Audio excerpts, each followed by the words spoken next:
क्या हुआ? एक तो ये हमारे रोमांस में दूसरों की बातें तुम्हें क्यों याद आ जाती हैं? रोमांस चलता रहेगा जिंदगी भर, लेकिन साथ में दूसरे मसले मसाइल भी तो देखने हैं ना, वो भी तो जिंदगी का हिस्सा है। हाँ, लेकिन ये सारे मसले ऐन मौके पे मेरे सामने क्यों आ जाते हैं? अच्छा सुने तो सही, सीरियस मैटर है। लेकिन हिना के सीरियस मसले का मुझसे क्या ताल्लुक? ताल्लुक है, आप उसके बहनोई हैं। हाँ, तो मैं क्या करूं? आप हुमा आपी को तो समझा नहीं सके शादी वाली बात पर। अरे यार, वो तो किसी के भी बस की बात नहीं है। वो सिर्फ अपनी बात समझ सकती है, वो भी उसे अकल हो तब। तो कम से कम हिना को समझा लें उसके बड़े भाई बनकर। तुम खुद क्यों नहीं समझा लेती उसको सारी बातें? कोशिश तो की है, लेकिन उसने पहले भी कभी मेरी कोई बात नहीं सुनी। अच्छा चलो, बात क्या है जो समझानी है? तुम पहले मुझे तो बताओ, पहले खुद तो समझ लूं कि आखिर उसको समझाना क्या है। बताया था ना मैंने आपको सुबह, वो अकेली अमेरिका जाने की जिद लगा के बैठी है। वैसे ये तो बड़ी अजीब बात बताई है तुमने। अब्बू तो उसकी शादी करना चाह रहे हैं, लेकिन वो किसी की बात सुनने के लिए तैयार नहीं है। शायद आपकी बात उसकी समझ में आ जाए। ठीक है, तुम कॉल करो, बात करवाओ मेरी उससे। ठीक है, मैं फोन लेके आती हूँ।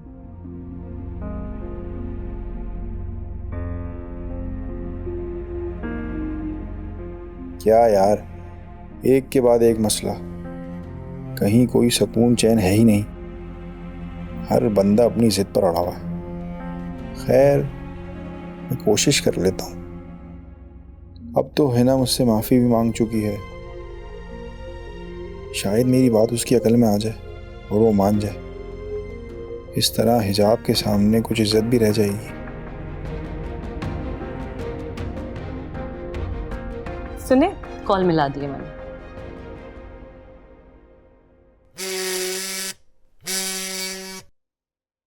जी हारून भाई, आपने फोन किया? खैरियत? हाँ, सब ठीक है। तुम सुनाओ, सब ठीक है? हाँ मैं ठीक हूँ। आप बताएं, फोन कैसे किया? वो तुमसे एक बात करनी थी। जी मैं सुन रही हूँ। तुम क्या जिद लगा के बैठी हुई? मेरी बात मानो, अपने अम्मी अब्बू की बात मान लो, वो तुम्हारे लिए अच्छा ही होगा। मुझे अंदाजा था आपने इसीलिए फोन किया होगा। हाँ, अब ये तो मेरा फर्ज बनता है ना। और ये फर्ज की पट्टी भी आपको हिजाब ने पढ़ाई होगी? नहीं नहीं, ऐसा नहीं है, मैं बिल्कुल सच कह रहा हूँ। और हिजाब साहिबा को देखें, उसने अम्मी से बात करने की बजाय आपकी मुझसे बात करवा दी। इसमें बुरा क्या है? क्या तुम मुझे अपना भाई नहीं समझती? मैं आपको अपना भाई तस्लीम कर चुकी हूँ, लेकिन जो बात मैं अपने बाप की नहीं मान रही, वो आपकी कैसे मान जाऊँ? हाँ, पर एक बार बात तो सुन लो मेरी। मैंने एक बार कह दिया मुझे नहीं करनी शादी, तो बात ही खत्म। देखो, वो तो ठीक है, तुम्हें शादी अभी नहीं करनी, मत करो। मैं इसकी बात कर लूँ अंकल से, लेकिन तुम अंकल की बात तो सुनो। और जैसे अब्बू आपकी बात सुन भी लेंगे, वो तो आपकी शक्ल भी नहीं देखना चाहते। तुम एक दफा मेरी बात तो सुन लो। देखो, शादी वाले मामले को ना वो तो हिजाब संभाल लेगी, अंकल को समझा देगी। पर ये अमेरिका जाने वाली बात, भाई मेरी मर्जी, मैं जहाँ जाऊँ नहीं जाऊँ। देखो जो भी करो सोच समझ के करो। बाहर कुछ माहौल अच्छा थोड़ी होता है, और कोई अकेली लड़की जाएगी तो तुम्हें अंदाजा नहीं है माहौल कितना खराब है। अजीब भेड़िए नुमा लोग होते हैं। अकेली लड़की को देखा नहीं, और खैर तुम सोच लो, ये कोई सही फैसला नहीं कर रही हो तुम। मैं अपना अच्छा बुरा खूब जानती हूँ। आप अपने घर पे तवज्जो दें, मेरी फिक्र छोड़ दें। क्या मतलब है तुम्हारा? मेरे घर को क्या हो गया? अच्छा भला तो है। क्या अच्छा है आपके घर में?